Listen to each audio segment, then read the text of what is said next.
अस्सलाम वालेकुम एवरीवन। आज की वीडियो में हम लोग एसक्यूएल में सब क्यूरीज देखेंगे जिनको हम नेस्टेड क्यूरीज भी बोलते हैं। जब हम लोग किसी एसक्यूएल क्यूरी के अंदर जो है कोई और क्यूरी इम्बेड करके यूज़ करते हैं तब हम इसको बोलते हैं सब क्यूरी। मोस्ट केसेस में वैसे ज़्यादातर ऐसा ही होता है कि हम लोग सब क्यूरीज के बगैर भी वही रिजल्ट सेम ज्वाइंस के ज़रिए हासिल कर सकते हैं। तो प्रेफरेंस की बात है, आप लोग जो इस्तेमाल करना चाहें। परफॉर्मेंस में भी कोई इतना फ़र्क नहीं होता, ज़्यादातर जो है सेम ही होगी परफॉर्मेंस भी दोनों की। तो चलिए फिर इस वीडियो में देखते हैं हम लोग के नेस्टेड क्यूरीज कैसे यूज़ करते हैं।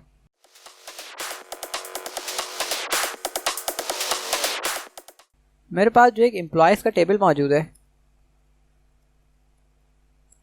देखिए हमारे पास। मैं चाहता हूँ कि मैं सिर्फ वो एम्प्लॉय सेलेक्ट करूँ उसमें से जिनकी जो सैलरी है ना, वो जो एम्प्लॉयज़ की एवरेज सैलरी से ज़्यादा है। तो एम्प्लॉयज़ की एवरेज सैलरी अगर हम यहाँ पे कैलकुलेट करें तो देखिए हमारे पास 20,088 हमारे पास एम्प्लॉयज़ की एवरेज सैलरी मौजूद है। मैं चाहता हूँ कि जो एवरेज सैलरी से जिन जिन एम्प्लॉयज़ की सैलरी अबव है वो सिर्फ सेलेक्ट हो एम्प्लॉयज़। तो मैं क्या कर सकता हूँ, मैं लिख सकता हूँ वेयर क्लॉज में where salary is greater than. अब ग्रेटर दैन के बाद मुझे क्या लिखना होगा, यहाँ पे ग्रेटर दैन के बाद मुझे यहाँ पे एवरेज सैलरी देनी है इसको। तो एवरेज सैलरी मैंने यहाँ पे तो कैलकुलेट कर ली, मैं यहाँ पे सिर्फ पेस्ट कर सकता हूँ डायरेक्ट, लेकिन ऐसी बात है ये तो हार्ड कोडेड हो जाएगा। हम इसको चाहते हैं कि ये फ्लेक्सिबल हो, तो इसके लिए हम लोग जो है एक नेस्टेड क्यूरीज में एम्बेड कर सकते हैं। वो कैसे करेंगे, वो हम पैरेंथेसिस खोलेंगे। अपनी पैरेंथेसिस के अंदर जो है हम लोग यहाँ पे अपनी क्यूरी लिख सकते हैं। तो मैं इसी क्यूरी को जो है आपसे कट करके पेस्ट कर देता हूँ। तो अगर हम इसको गो थ्रू करें अब, तो ये क्यूरी बोल रही है कि भाई एम्प्लॉय में से सब सेलेक्ट कर लो जहाँ पर एम्प्लॉय की सैलरी जो है वो इस वैल्यू से अबव है। तो ये जो सेलेक्ट की क्यूरी है मेरे पास, वो सिर्फ एक ही वैल्यू रिटर्न करेगी जो कि एवरेज सैलरी होगी। तो यहाँ पर इस पूरी क्यूरी की जगह जो है हमारे पास एवरेज सैलरी प्लेस हो जाएगी। तो जिन एम्प्लॉयज़ की भी सैलरी एवरेज सैलरी से अबव होगी वो सारे एम्प्लॉयज़ हमारे पास सेलेक्ट हो जाएंगे। तो मैं अगर इसको एग्जीक्यूट करूँ तो देखें आप लोग, जिनकी भी सैलरी जो है हमारे पास 20,088 रुपीज़ से ऊपर है वो सब सेलेक्ट हो गए। हमारे पास 20 रिकॉर्ड सेलेक्ट हुए हैं। लेकिन अगर हम एम्प्लॉयज़ के टेबल में देखें सिर्फ इसको सेलेक्ट करके, तो आप देखेंगे कि यहाँ पर हमारे पास जो है 340 रिकॉर्ड्स हैं और इनकी सैलरीज ऐसी बात है वेरी कर रही है। 20,000 है, किसी की 18,000 है। तो जिन जिन भी एम्प्लॉयज़ की सैलरी जो है 20,088 से बिलो थी वो सेलेक्ट नहीं हुए यहाँ पे, जो क्यूरी मैंने ये वाली रन करी है इसमें। तो इस क्राइटेरिया पे जो है सिर्फ 20 एम्प्लॉयज़ हमारे पास पूरे उतर रहे हैं, तो सिर्फ वही सेलेक्ट हुए। लेकिन अगर मैं एक और एग्जाम्पल लूँ आपके पास, यहाँ पे मेरे पास फूड्स का टेबल है और ऑर्डर्स का टेबल है। तो अगर हम लोग देखना चाहते हैं कि कौन सा फूड जो है कितनी बार ऑर्डर हुआ है, तो उसके लिए हम लोग ऐसा कर सकते हैं कि भाई select foods dot name from foods. यहाँ पर जो है मैं अब एक नेस्टेड क्यूरी एम्बेड कर सकता हूँ उसमें।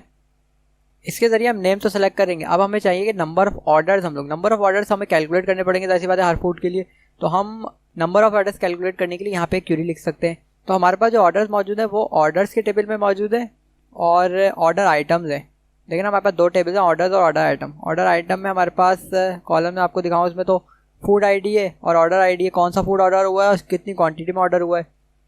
इसके साथ साथ हमारे पास ऑर्डर्स में जो है सिर्फ टाइम वगैरह है कि किस टाइम पे ऑर्डर हुआ है, किस कस्टमर ने ऑर्डर करा, ठीक है।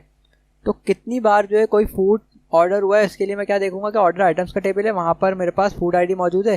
तो जितनी बार भी फूड आईडी वहाँ पर प्रेजेंट होगी तो मुझे अंदाज़ा हो जाएगा कि कितनी बार ये फूड ऑर्डर हुआ है, ठीक है। तो मैं यहाँ पे क्यूरी लिख सकता हूँ select count from order items where order items dot food ID equals to foods dot food ID. तो ये क्यूरी हमारे पास किसी एक पर्टिकुलर ऑर्डर के लिए, पर्टिकुलर ऑर्डर आईडी के लिए ये कैलकुलेट कर देगी कि भाई वो कितने टाइम ऑर्डर हुआ है और यही काम हमें सब फूड्स के लिए करवाना है। तो अब अगर मैं इसको रन करके आपको दिखाऊं तो देखिए यहाँ पे हमें बता रही है भाई नंबर ऑफ ऑर्डर, इसको एलआईएस यूज़ कर लेते हैं हम यहाँ पे एज नंबर ऑफ ऑर्डर्स, ठीक है। तो यहाँ पे हमें पता चल रहा है भाई हमारे पास ये फूड जो है इतनी बार ऑर्डर हुआ है।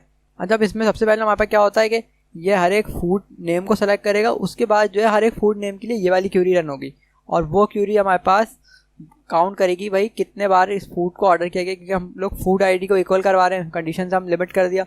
तो जो इस फूड नेम की फूड आईडी होगी उसके बराबर जहाँ पे ऑर्डर आइटम में इसको फूड आईडी मिल रही है वो काउंट कर लेगी भाई कितने ऑर्डर्स वहाँ पे आए हैं इसके, ठीक है। तो काउंट कर रहे हैं, रॉस को हम सिंपल काउंट कर रहे हैं यहाँ पे, तो हमें पता चल जाएगा नंबर ऑफ ऑर्डर्स हमारे पे कितने हैं। इसी तरह हम ऐसा भी कर सकते हैं कि हम क्वांटिटी कितनी है भाई इस किसी फूड की, तो हम यहाँ पे सम करवा सकते हैं क्वांटिटी को।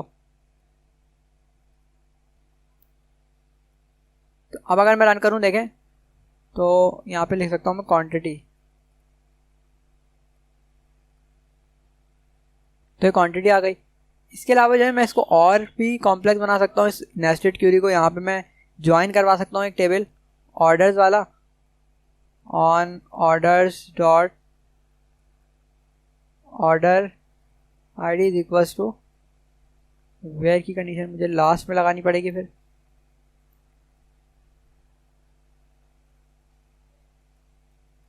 Order items dot order ID. ये मैं इसलिए कर रहा हूँ कि मैं यहाँ पे एक और कंडीशन स्पेसिफाई कर रहा हूँ कि जो डेट है वो हमारे पास हो भाई जनवरी 1 2019। तो इससे मैं यहाँ पे स्पेसिफाई कर रहा हूँ कि जो 2019 जनवरी में सिर्फ ऑर्डर आए हमारे पास, सिर्फ ये वही सेलेक्ट करे। तो अब देखिए, अब मैं इस क्यूरी को रन करूँगा तो नंबर ऑफ ऑर्डर आपके पास चेंज हो गए। तो मैं देख सकता हूँ कि भाई इसको मैं ऑर्डर बाय करवा दूँ, ऑर्डर बाय क्वांटिटी। तो अब मुझे पता चल रहा है कि सबसे कम क्वांटिटी में कौन सा फूड ऑर्डर हुआ है और सबसे ज़्यादा क्वांटिटी में हमारे पास कौन सा फूड ऑर्डर हुआ है। अच्छा, इसी क्यूरी को हम नेस्टेड क्यूरी से हटा के जॉइन स्टेटमेंट में भी कन्वर्ट कर सकते हैं। वो कैसे? हम क्या करेंगे, यही वाली स्टेटमेंट यहाँ से कॉपी कर लेते हैं पहले तो इस क्यूरी को, और यहाँ पे हम लोग इसको ज्वाइन करवा देते हैं। यहाँ पे ज्वाइन करवा देते हैं, join foods on food dot food I D is equals to order items dot food I D. ठीक है, और ये हटा देता हूँ स्टेटमेंट में यहाँ से, क्योंकि अब तो अब ज़रूरी नहीं है हमारे पास। साथ ही वही हम ऑर्डर बाय कर देंगे, हम इसको एज क्वांटिटी और फूड्स डॉट नेम भी सेलेक्ट कर लेते हैं हम यहाँ पे। साथ साथ जो है इसको ग्रुप भी करना पड़ेगा हमें।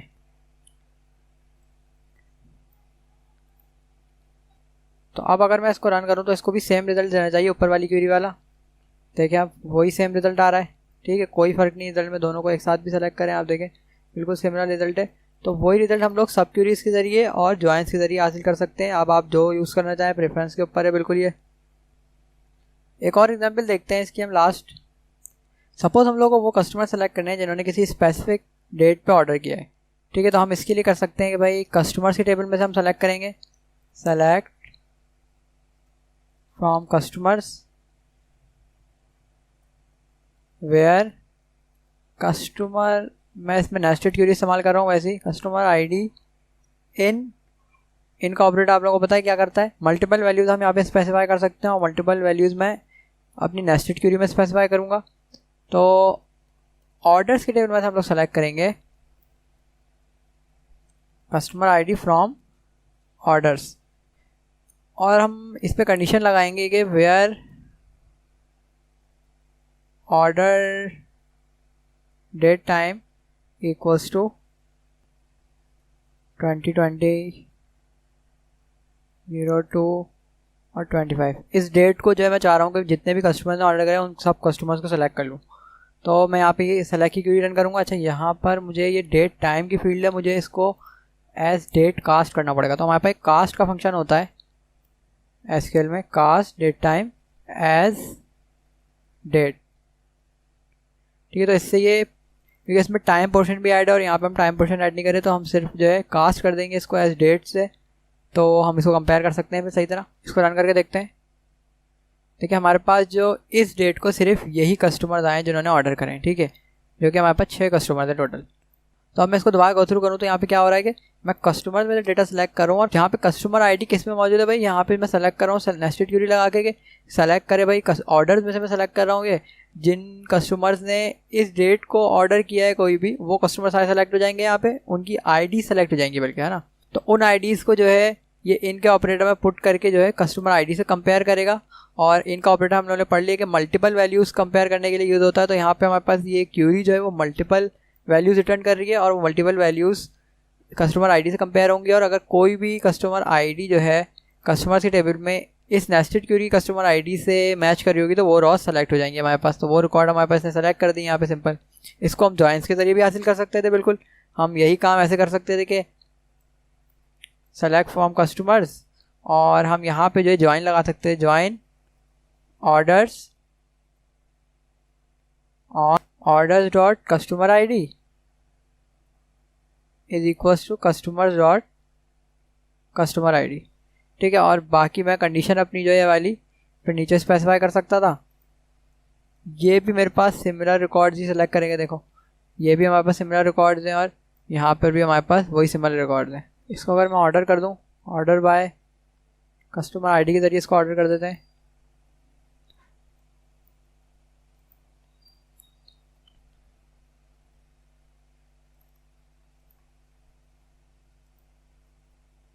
तो अब देखिए हमारे पास दोनों सिमिलर रिकॉर्ड सेलेक्ट हो रहे हैं दोनों में। ठीक है, तो वही काम हम एक ही काम को जो है दो तरीके से कर सकते हैं, या तो नेस्टेड क्यूरी इस्तेमाल कर लें या पे हम जॉइंस इस्तेमाल कर लें।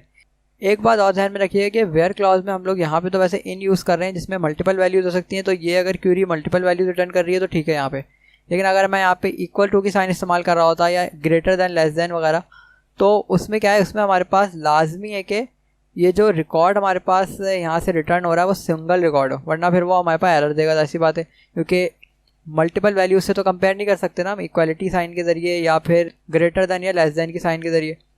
ये तो इनके ऑपरेटर में ही हो सकता है सिर्फ, तो इस बात का आपको ख्याल रखना है। तो इस वीडियो को यहीं तक रखते हैं। ये हमारे पास सब क्यूरीज थी, नेस्टेड क्यूरीज थी।